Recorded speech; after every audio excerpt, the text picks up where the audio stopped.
Rudolf Steiner, whose teachings led to anthroposophical medicine, biodynamic farming, and the Waldorf School, said that the heart is a seven-sided regular form that sits in an imaginary box in the chest.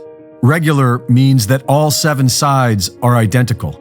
Plato described 5 Platonic solids, and Steiner said there was a 6th one. He also said that the heart is not a pump. This fantastic claim was vindicated by Frank Chester, who figured out how to design a 7-sided regular form. This 6th Platonic solid is now called the chestahedron, and it fits perfectly inside a cube at an angle of 36 degrees off-center to the left, the exact same angle that the heart sits in the chest. When submerged in water and spun, 2 counter-rotating vortices are formed. Recent scientific studies have shown that these 2 vortices facilitate the closing of the valves, and when the vortices don't form properly, blood clots will appear. The man who unfolded 1,000 hearts, Paco Torrent Guasp, discovered that the heart is a single muscular band, folded over itself in a spiraling pattern. The heart itself is a vortex of tissue. It is not a pump, it is a vortex machine.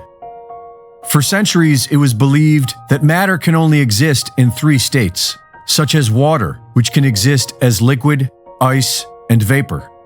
Human cells are 70% water, but most of this water is not in any of these 3 states. We have recently learned that with water, there is a 4th state. This 4th state is called the plasma state, gel phase, exclusion zone, or structured water. And this is what pushes your blood through the entire cardiovascular system. Fueled by infrared energy from its environment, the water in our body becomes an electrical propulsion system. A certain percentage of the water in our body becomes structured water, and the rest remains normal liquid water, or bulk water. The structured water becomes negatively charged and forms the gelatinous outer walls of our capillaries, veins, and arteries. These negatively charged outer walls continuously propel the positively charged bulk water within, carrying the blood with it. This propulsion system will run indefinitely, so long as it stays charged, and the way you charge it is with the Earth's electromagnetic field, infrared energy, and positive thought. The work of Dr. Masaru Emoto has scientifically demonstrated that water exposed to loving human words and thoughts is transformed into its natural hexagonal shape. It becomes structured at a molecular level based on our positive intention. This new model shows that it is the blood that pumps the heart, not the other way around. And in order to keep the flow strong and healthy, our best medicine is to connect to the earth, get sunlight, love ourselves, and love one another with physical touch. Victor Schauberger spent his life studying water and found that in the natural world, water will always create vortices along its path. Schauberger learned that this spiral action is what structures the water in nature, and that when subjected to modern man-made water treatment, it loses its structure. Schauberger's work led him to believe that one could generate energy out of a vortex. He described it as an energy implosion, as opposed to an energy explosion. Dr. Tom Cowan, who has written about this in Human Heart, Cosmic Heart, has an interesting theory which may explain the saying, "a heart of gold." Another recent discovery is that gold in its purest form does not appear to be gold at all.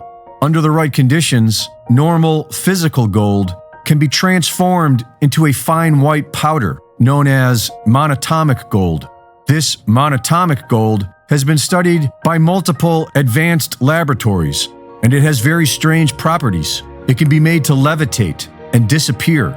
Monatomic gold is superconductive, and many would argue that this is what the alchemists were after. One of the ways of turning metallic gold into monatomic gold is by putting it through a high-speed vortex. When this transformation occurs, there is a flash of light and a 44% loss in weight. Dr. Cowan believes that the trace amounts of gold in our blood is transformed into monatomic gold as it travels through the double vortices in the heart, creating the spark of life. Reporting for InfoWars, this is Greg Reese.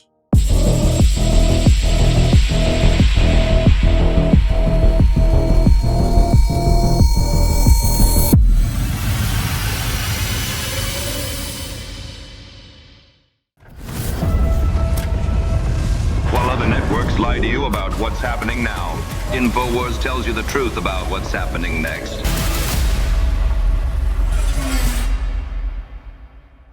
Thank you for watching the latest Greg Reese Report. Be sure to go to reesereport.com to see my latest videos, sign up for my free newsletter, and subscribe for exclusive content. And be sure to support my sponsor at InfoWarsStore.com. In the early 1900s, certain companies were off-gassing highly toxic fluoride gases into the atmosphere. The surrounding communities began to get sick. Laws were enacted to compel these corporations to install scrubbers to convert these gases into fluorosilicic acid, still highly toxic but containable. Now these companies had a stockpile of this poison, and there was no affordable way to dispose of it. Lucky for them, one of their major stockholders was also the Secretary of the Treasury, who was responsible for the Public Health Service at the time. And by 1950, the US government began buying this toxic, untreated industrial waste product and dumping it into our drinking water. Reputable studies show that it's causing various cancers and other disease. With the Alexa Pure Pro, you can have clean drinking water and a remedy to this madness. Available now at InfoWarsStore.com.